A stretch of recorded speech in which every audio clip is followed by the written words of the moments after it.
그다음에 그러면 우리 좀 시간이 좀 이렇게 많이 지났으니까 오늘 1차로 HPLC 기본 교육, 우리 기본 이론과 뭐 이론 교육을 해주실 우리 연세대 공동기기원의 HPLC 전문가로 계신 그 파트의 파트장으로 계신 우리 송경진 과장님 초대를 하겠습니다. 여러분 박수로 지금 소리는 안 들리니까 여러분 화면 다 꺼놓고 자 우리 저기 카톡창으로 환영의 인사 부탁드리겠습니다. 네, 송경진 네 과장님. 예, 예, 안녕하세요. 반갑습니다. 예, 저 연세대 공동기기원 유기바이오 파트에서 파트장 하고 있는 손경진이라고 합니다.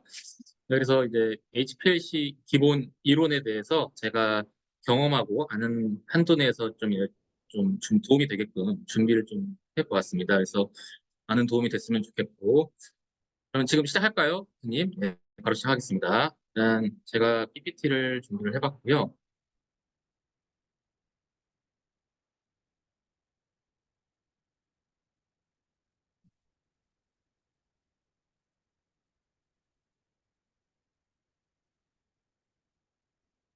예, 일단 고성능 액체 크로마토그래피에 대해서 제가 준비한 내용 발표 좀 해보겠습니다. 일단 고성능 액체 크로마토그래피에서 이제 이해하시려면 일단 크로마토그래피에 대해 일단 이해가 되셔야 됩니다. 그래서 크로마토그래피라고 하시면 약간 모르시는 분들은 모르실 텐데 초등학교 때 과학 실험 요 사제도 한 장으로 설명이 다 됩니다. 그래서 분필 실험인데 분필에 사인펜을 그은 다음에 물에 담가 놓으면 물이 분필에 흡수되면서 분리되는 실험을 한번 해보셨을 텐데 그 실험이 크로마토그래피라고 생각하시면 됩니다. 일종의 분리 기술인데 뭐 제가 찾아봤을 때 그리스어로 크로마가 색깔이란 뜻이고 그래핀이 기록하다. 색깔을 기록한다는 합성어가 크로마토그래피인데 이게 처음에 쓴 사람이 러시아 과학자가 식물색소 분석하면서 처음으로 생각한 분리 기술이고 그래서 이제 중요한 거 이 사진을 보면서 말씀드리고 싶은 거는 그래서 물이 분필로 흡수되면 분석하고자 하는 물질이 분리되는 이런 분리 기술을 크로마토그래피다라고 생각하시면 되겠습니다.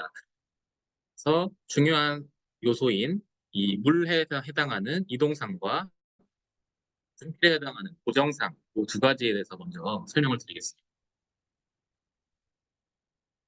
그래서 크로마토그래피는 어떻게 보면 분리 기술이라고 보시면 되겠습니다. 섞여져 있는 물질들을 고정상을 통해서 이동상으로 밀어주게 되면 이 고정상과 친화력에 따라서 머무름 시간의 차이가 발생하고 섞여 있는 것들을 시간별로 분리하는 기술을 크로마토그래피라고 생각하시면 되겠습니다. 이 분리되는 메커니즘은 크게 네 가지로 알려져 있습니다. 그래서 네 가지에 대해서 설명을 드리겠습니다. 크게 네 가지로 이온 교환, 흡착, 분배, 또 사이즈 익스플로전이라고 해서 크기 배제, 한글로 크기 배제라고 하는데 일단 첫 번째 이온 교환 같은 경우에는 단순히 플러스 마이너스 차이 이온성 시료와 고정상 간의 이 전기적인 성질 차이에 의해서 친한 것들은 끌고 친하지 않은 것들은 빨리 내보내는 이 차이를 이용한 거. 흡착은 완전 보전적인 방법으로 이 고정상과 친하게 흡착이 잘 되는 것들은 느리게 나가고 흡착이 잘 안 되는 물질은 빠르게 나가는 그런 인터랙션입니다. 그다음에 주로 이제 아셔야 되는 게 이제 분배 크로마토그래피입니다. 그래서 분배는 일반적으로 더 나아가면 순상과 역상으로 나누게 되는데 다음 슬라이드에서 좀 더 자세하게 설명드리겠습니다. 마지막으로 크기 배제는 사이즈 익스클루전 같은 경우에는 시료의 분자 크기, 단순히 크기가 작은 것들은 이런 고정상의 이 구멍으로 들어갔다 나왔다 하면서 이동 경로가 길어지고 그러면 늦게 머무는 시간이 길어짐으로써 늦게 나오고 큰 것들은 그대로 지나가기 때문에 이런 식으로 분리하는 거를 사이즈 익스클루전 크로마토그래피 네 가지의 메커니즘이 주로 있는데 제가 이제 설명드릴 부분은 저희 공동기관에서도 많이 쓰지만 분배 크로마토그래피에서 역상이나 순상을 설명드리려면 이거를 아셔야 돼서 슬라이드를 준비해 보았습니다. 분배 크로마토그래피는 크게 역상과 순상이 있는데 제 개인적으로 여기서 유기 분석 업무를 하면서 순상은 거의 안 하고 역상을 많이 합니다. 리버스드 페이스인데 분배라는 것은 보시면 그림에서 보듯이 고정상과 이동상, 이 농도에 따라서 어디에 더 친화도가 높은지에 따라 분리되는 현상을 분배라고 하는데 이제 섞이지 않는 물질 중에 두 액체 간, 즉 원래는 사실 분배라는 건 액체 간의 이 상호 친화도를 분리하기 위해서 만든 계수인데 컬럼 같은 경우에는 고체로 표현이 되어 있습니다. 그래서 C18, 주로 역상 크로마토그래피에서 많이 쓰는 고정상을 C18이라고 부르는데 고정상은 뒤에서 바로 설명을 드리겠습니다.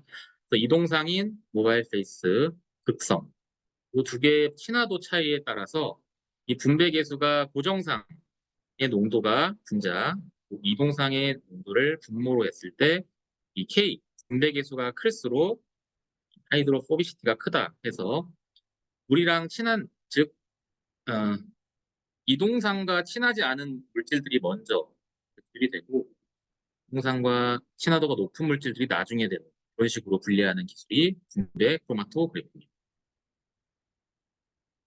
그래서 앞서 이제 이동상과 고정상 설명을 드렸었는데 이동상에 따라서 크게 기체 이동상을 쓰게 되면 기체 크로마토그래피라고 해서 가스 크로마토그래피라고 부르고 있고 이동상을 액체로 쓰게 되면 LC라고 해서 액체 크로마토그래피라고 하고 있습니다. 뭐 LC에서도 크게 세 가지로 컬럼, 뭐 플레이트, 종이, 뭐 박층 이렇게 되어 있는데 보통 저희가 HPLC라고 부르는 것들은 요 컬럼 크로마토그래피의 발전된 형태라고 보시면 됩니다. 종이로도 할 수 있고 이 씬 레이어라고 해서 이 박층이라도 부르기도 하는데 제가 이제 설명드릴 부분은 이 고정상을 컬럼을 쓰는 이 컬럼 크로마토그래피 기준으로 설명을 드리겠습니다. 그래서 HPLC 이론 설명을 하기에 좀 준비를 해보았는데 크게 두 가지 앞서서 설명드렸지만 이동상과 고정상을 잘 이해하셔야 이 큰 흐름을 아실 수 있고 어떻게 분리가 잘 될지를 고민을 해보실 수 있습니다. 그래서 그 중에서도 이 분배 크로마토그래피 중 역상, 영어로 이제 역상이라고 해서 리버스드 페이스드 HPLC를 주로 많이 쓰게 될 텐데 이유는 우리가 주변에서 보는 시료들 대부분은 수용액, 즉 물에 친한 시료들이 굉장히 많습니다. 예를 들어 커피 같은 것도 물이랑 친한 시료고요. 그 중에 분석 물질 같은 경우에는 탄소와 수소로 이루어진 경우가 많기 때문에 비극성 분자들이 상당수 있거든요. 그래서 보고자 하는 물질은 비극성, 매트릭스는 극성인 경우가 많아서 대부분 분석을 일단은 HPLC 중에 역상 크로마토로 먼저 분석을 해보고 이 분석이 되지 않는 것들을 더 나아가서 이제 순상이나 다른 크로마토그래피를 이용하게 되겠습니다. 그래서 메인으로 쓰고 있는 역상 크로마토그래피에 대해서 기준으로 설명을 드리겠습니다. 네, 일단 고정상입니다. 고정상은 하나만 기억하시면 될 것 같은데요. 여기 보라색으로 표시한 C18, 한글로 C18. 이게 이 숫자로 부르면 좀 욕처럼 들릴 수 있어서 보통의 C18, C18 이렇게 부르긴 합니다. 그래서 그 의미를 파악하시면 되는데 이 노멀 페이스 순상, 리버스드 페이스 역상인데 요거는 잘 안 쓰고요. 논폴라, 즉 고정상이 비극성인 이 컬럼을 쓴다. 그 중에서 컬럼 충진제에 C18, 즉 탄소가 18개가 있다는 내용입니다. 그래서 여기 그림 보시면 요게 이제 그 충진제 구조인데 탄소가 18개, 여기 지금 끝에 탄소 꼬리가 보실 수 있는데 여기가 18개입니다. 세보시면. 그래서 이쪽 부분이 탄소가 많기 때문에 비극성 성질을 띠기 때문에 이는 non-polar 컬럼이라 이렇게 얘기합니다. C18 컬럼만 기억해 주시면 어디 가서 HPLC 컬럼 못 쓰세요. 그러면 C18 컬럼 써야 그러면 대부분 고개를 끄덕이고 다른 것들 많이 있거든요. 하지만 이것들은 다른 많은 컬럼들은 보통 이 C18 컬럼에서 분리가 잘 안 될 때 이런 것들을 고민을 해보는 겁니다. 예를 들어 비극성도를 좀 낮춘 C8 컬럼이라든지 아니면 작용기가 붙어 있는 것들을 쓰면서 그다음 나중에 뒤에 또 힐릭이라고 또 설명을 드릴 텐데 이제 뒤에서 또 설명을 드리겠습니다. 힐릭 이것도 요즘에 많이 쓰고 있는데요. 일단 고정상에서는 C18 요거만 기억해 주시면 되겠습니다. 그래서 왼쪽은 순상이고요. 역상 주로 쓰는 게 요 가운데 역상 컬럼이 되겠습니다. 그래서 이동상으로는 극성 용매인 물이나 아세토나이트릴 조합 또는 물이나 메탄올 조합을 많이 쓰고 있고, 컬럼의 충진제는 넌폴라 고정상. 아까 설명드린 ODS가 이제 ODS가 이제 옥타데실 실레인이라고 해가지고 이겁니다. 이 작용기를 그냥 ODS라고 부르는데 A18이라고도 부르니까 고정상은 비극성. 그다음 오른쪽에 이제 힐릭은 뭐냐? 힐릭은 이제 이 순상 시스템과 역상 시스템을 왜 쓰냐고 하면 이 시료가 뭐 물에 잘 녹을 수 있지만 물에 안 녹을 경우도 있습니다. 그래서 물에 안 녹거나 기름, 즉 뭐 핵산이나 이런 것들에 잘 녹는 물질 경우에는 순상으로 찍어야 되는데 이 시스템 변환이 쉽지가 않습니다. 왜냐하면 이동상으로 물이랑 극성 용매를 쓰다가 이 순상에서는 이동상을 non-polar organic solvent라고 해서 이제 보통 핵산을 쓰는데 그 핵산 쓰다가 물을 쓰려고 하면은 세척을 굉장히 열심히 깨끗하게 해야 되는 문제가 발생합니다. 그래서 요 쓰다 하면 결국엔 오염이 되기 때문에 장비가 고장나는 경우가 많기 때문에 일반적으로는 역상으로 고정을 해놓고 사용을 하고 있습니다. 근데 보고자 하는 물질이 비극성 물질이 아니고 극성 물질을 보고 싶으면 어떻게 해야 되냐 해서 고민하다가 나온 역상의 발전된 형태라고 보시면 되는데, 이동상은 그대로 아세토나이트릴 물, 극성을 쓰는데 이 고정상을 약간 그 친수성이 강한 충진제로 채워서 어떻게든 극성 물질을 보기 위한 하나의 방법이라고 보시면 되고, 사용법은 단순히 그냥 컬럼만 힐리 컬럼을 사용해서 똑같이 설치하고 분석을 하면 조금 더 친수성 물질과 친화도가 높기 때문에 뒤에 나온, 즉 분리가 가능하게끔 하는 그런 기술이 힐링.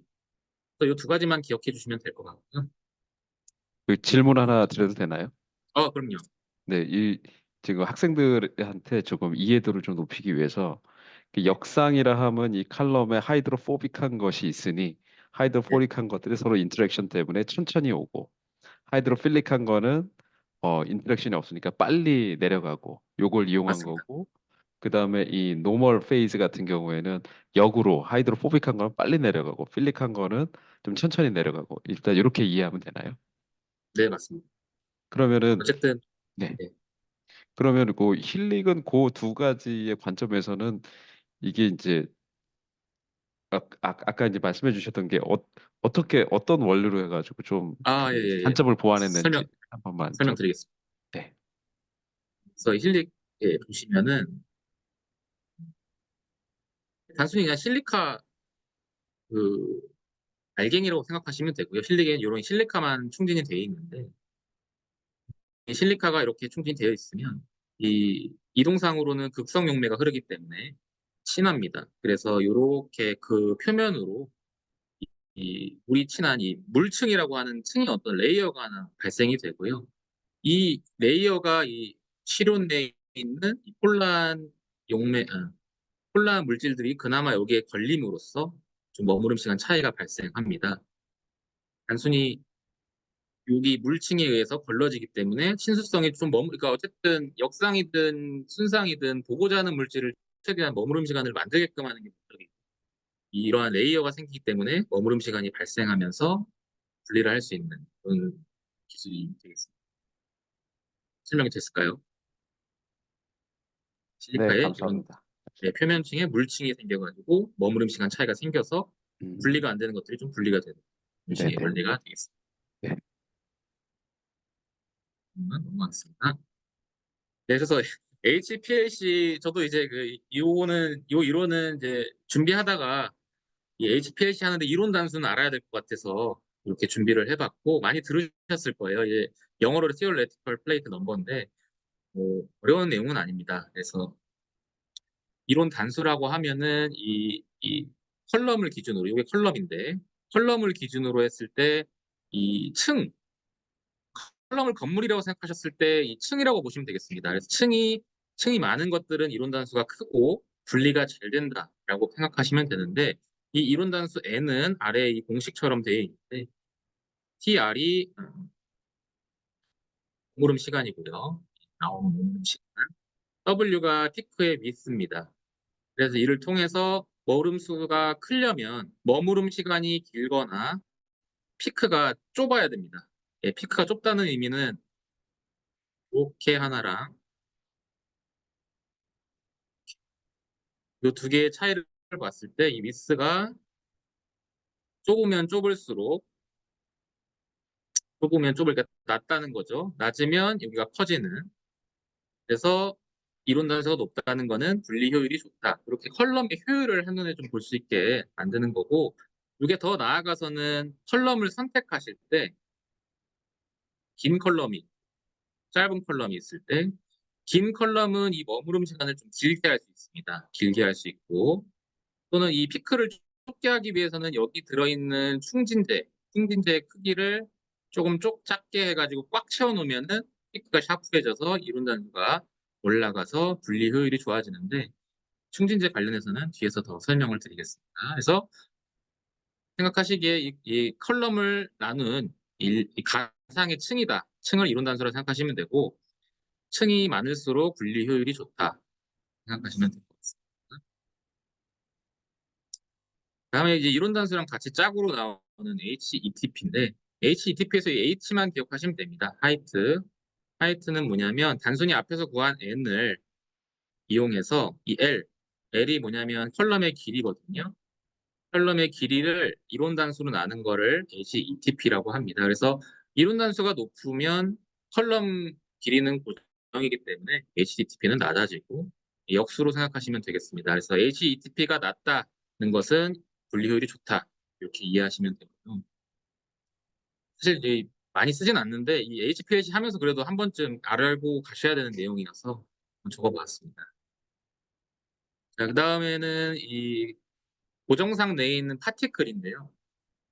분필로 아까 고정상을 설명드리긴 했습니다만 상용화되어 있는 컬럼 같은 경우에는 이런 알갱이들이 꽉 차 있는 관이라고 보시면 되거든요. 원통형인데 일반적으로 쓰는 범용 HPLC 컬럼은 5 마이크로 파티클이 꽉 차 있는 컬럼을 많이 쓰고 요즘에는 기술력이 많이 발달돼서 3짜리도 나오고 2짜리도 나오고 최근에는 이렇게 에큐 코어라고 해가지고 코어 안에 여기 코어 주변에 이렇게 코어를 또 해가지고 분리 효율을 높였다 이런 상품들도 많이 판매가 되고 있습니다.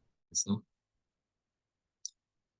이제 컬럼을 다루시게 될 텐데 컬럼을 구매를 하시면은 이런 스펙들이 적혀 있고 이거는 이쪽은 이제 그 상품명이고요. C18 아까 설명드린 것처럼 어떤 작용기가 붙어 있는지 비극성 컬럼이구나 이걸 아시면 되겠고 컬럼의 스펙입니다. 직경 4.6에 15mm짜리 컬럼이라는 뜻이고 이 5마이크론이라는 것이 여기 파티클의 직경을 5마이크론짜리 파티클이 꽉 차 있는 컬럼이다. 이렇게 이해하시면 좋습니다.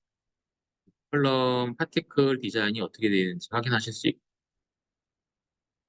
그럼 이제 앞에서 이제 구매를 하실 텐데 이 직경과 길이에 따라서 유속을 결정하셔야 될 수도 있습니다. 그래서 일반적으로 사용되는 이 앞서 보여드린 이 컬럼이 HPS에서 주로 많이 범용적으로 사용되는 컬럼이고요.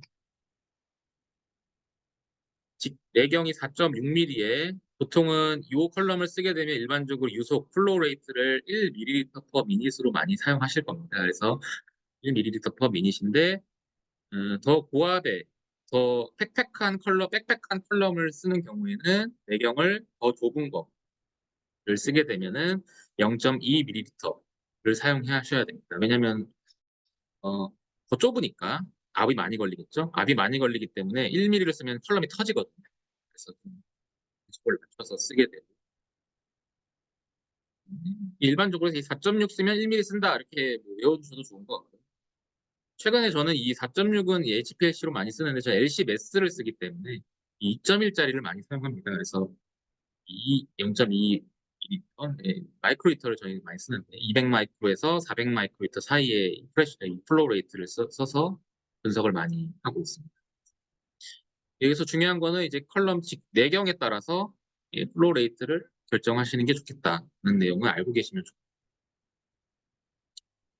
이제 계속 고정상 얘기인데 일반적으로 C18 컬럼 써보시고 분리가 안 되면 그 다음에 고민을 하시는 거예요. 아까 설명드린 더 내경을 짧게 한다든지 아니면 C30이라고 해서 그 꼬리가 더 많이 달린 컬럼을 써서 분리를 시킨다든지 아니면 5, 3, 2.6 이렇게 직경을 작게 하면 어, 너무 낙서만 것 같아가지고 2.3, 압력이 올라가는 걸 보실 수 있습니다. 23바, 97바, 218바에서 꽉 작은 직경을 충진제 컬럼을 쓰게 되면 압력이 높아지는 대신 피크 모양을 보시면 좀 샤프해지는 걸 보실 수 있습니다.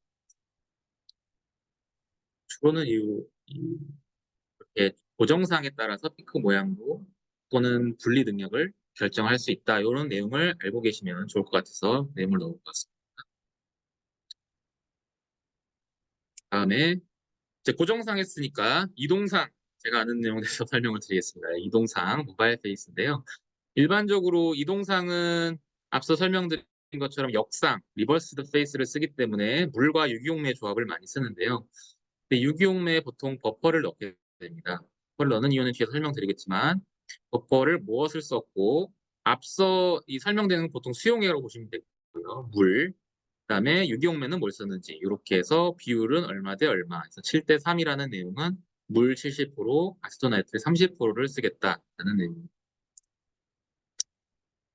그다음에 이 물과 유기용매의 비율 조건에 따라서 이렇게 분리가 안 되는 것들도 어떤 조성의 비율 차이를 두게 되면 분리가 될 수도 있으니까 이렇게 유기용매와 물 조합을 사용을 해가지고 적절한 그레디언트를 주게 되는데 예전에는 이제 아이소크리틱이라고 해가지고 이 비율을 고정해놓고 쭉 풀렸었습니다. 근데 최근에는 이제 프로그램 또는 기기의 발달로 중간에 이 비율을 바꿀 수 있는 프로그래밍을 할 수 있습니다. 나중에 이제 기기 교육하시면서 보실 텐데 처음에는 물 비율이 많다가 점점 유기용매가 비율이 많게끔 이렇게 설정을 해가지고 원하는 분리도를 얻는 기술이 있는데 뒤에서 또 설명을 드리겠습니다.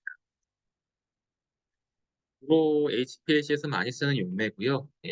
물은 기본적으로 쓰이고요. 메탄올, 아세톤나이트릴, 테트라하이드로큐란이라고 해서 THF를 쓰게 되는데 이 아래쪽은 이 용매별 힘의 차이가 있으니까 뭐 잘 나오지 않는 것들은 용매를 바꿔보라는 내용을 알려드리기 위해서 좀 넣어봤는데요. 그냥 이해만 하시면 될 것 같습니다. ACN이 40%일 때는 이 정도에 나오는데 같은 유기용매 40%라고 했을 때 더 빨리 나오고요. 메탄올 같은 경우. THF는 좀 뒤에 나옵니다. 그래서 각 유기용매의 비율에 따라서도 이 머무름 시간 차이가 발생한다라는 내용만 아시면 됩니다.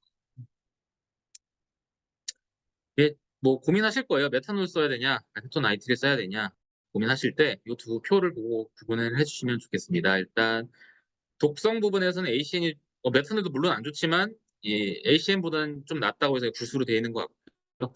가격 면에서는 굉장히 비쌉니다. 아세톤 나이트릴이 메탄올에 비해서는. 안정도도 뭐 굿배돼 있고 압력은 메탄올이 훨씬 많이 걸리고 알트릴에 비해서. 그다음에 이 UV 컷오프를 아시는 게 좋은데 용매를 쓰실 때 이 UV 컷오프 스펙이 적혀 있습니다.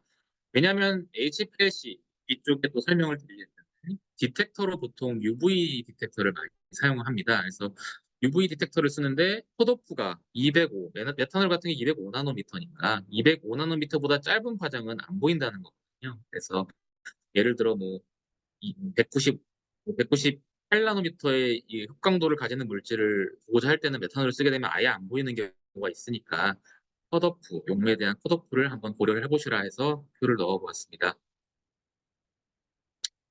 일단 일반적으로 단순히 순수한 용매를 쓰진 않고 이 pH를 맞춰주기 위해서 이 버퍼를 넣게 됩니다. 그래서 버퍼를 넣는데 주로 뭐 약산이나 약염기로 pH를 조절을 하는데요. 여기서는 뭐 주로 사용되는 뭐 이 염들을 넣었는데 요 말을 하고 싶어서 넣었습니다. 이 이동상에서 pH를 조절하는 이유는 컬럼 때문에 그런데 컬럼이 보통 잘 효율이 나오는 부분에 이 약산성 조건에서 컬럼이 효율이 좋습니다. 그래서 2에서 8의 이 pH를 맞춰줘야 되기 때문에 밑에 내용 보시면은 너무 산성이 너무 세지면은 결합상 이 본디드 페이스가 가수분해되기 때문에 고장이 나고요. 너무 강염기게 되면 실리카가 용출이 되게 됩니다. 그래서 컬럼이 망가지기 때문에 이 밑에는 주로 많이 판매되는 컬럼들의 이 제품명이고 pH 레인지가 매뉴얼 보시면 다 적혀 있기 때문에 pH 레인지에서 조건을 맞춰주기 위해서 버퍼를 넣어주게 됩니다. 일반적으로는 저는 이제 HPLC보다는 LCMS를 쓰게 되는데 인터넷에서 찾아봤을 때 commonly used buffer라고 해서 예전에 HPLC, 요즘에는 이제 LCMS가 많이 사용돼서 이제 LCMS에는 보통 포믹 애시드를 이용을 해가지고 pH를 맞추고요. 예전에 이제 논문들 같은 거 보시면 포스페이트로 pH 많이 맞췄습니다. 그래서 보통 포타시움 포스페이트 이용해가지고 pH 맞춰서 분석을 했는데 메스에서는 이 포스페이트를 쓸 수가 없습니다. 왜냐하면 이 메스 할 때 이온화를 시키기 위해서 분무를 하게 되는데 이 분무할 때 분무에 이게 염이 석출이 돼가지고 이 보시면 별표로 해서 이제 볼레타일 버퍼라고 돼서 이제 염이 석출되지 않는 버퍼거든요. 그래서 제 생각에는 포믹 애시드만 기억하셔도 충분하지 않을까 생각이 듭니다. 그래서 pH 낮은 약산성에서 포믹 애시드 이용해서 버퍼의 pH를 맞추고요. 예, 코에가 컷오프도 한번 고민을 해보시고 다음은 이제 버퍼 쓰실 때 너무 농도를 진하게 하시면 이 석출이 되는 문제가 있습니다. 이제 유기용매별 버퍼가 얼마나 녹는지도 한번 고민을 해보셔야 돼서 일반적으로 농도는 5mm몰 농도 또는 10mm몰 정도까지는 사용하는 농도로 만들어서 측정을 하고 있습니다. 먼저 보시면 되고 이거 하나 또 추가적으로 말씀드리고 싶은 게 순수하게 100% 물만 쓰시는 분들이 간혹 있으신데 가능은 한데 컬럼 보시면 아까 충진제 설명드렸었잖아요. 네, 충진제 보시면은 작용기가 이렇게 SiO2에 붙어 있는 형태인데 물만 쓰게 되면 이렇게 물이 농도가 높게 되면은 본인들끼리 약간의 비극성이기 때문에 서로 꼬이게 됩니다. 꼬이게 되면 물론 이게 급격하게 되는 건 아니지만 이제 물을 오랫동안 물에 많이 노출되게 되면 원래 이랬던 컬럼이 이렇게 분리효율이 안 좋아진 문제가 발생할 수 있습니다. 그래서 혹시 스토리지 보관을 하게 되시면 물만 이렇게 넣고 보관을 하게 되시면 이렇게 분리효율이 안 좋아질 수 있으니까 약간의 유기용매를 넣어서 보관을 하시는 경우가 매뉴얼에 다 있습니다. 그래서 주의하고 싶은 말씀은 물을 너무 많이 쓰게 되면 컬럼이 망가진다 정도만 알고 계시면 좋을 것 같고요. 네, 이제 HPS 시스템 각 파트를 이제 설명을 드릴 건데 드리기 전에 좀 뭐 쉬는 시간을 아까 뭐 가지라고 하셔가지고 가져야 될 타이밍인 것 같긴 한데요. 네, 음, 감사합니다. 여기 굉장히 예, 예. 우리가 굉장히 많은 거 빠르게 이제 달려와 너무 가지고 급하게 했나요? 제가 그래서 아니 203 고정상을 좀 네, 준비해봤는데요. 내용 자체가 굉장히 좀 더 전문적인 또 내용을 잘 설명을 좀 해주셔 가지고 여기서 뭐 질문 있는 학생들이 있어요. 그럼 질문은 좀 아, 예. 받고 살짝 이렇게 뭐 5분 이내로 휴식 취하고 계속하면 좋을 것 같습니다. 질문 있는 학생. 네.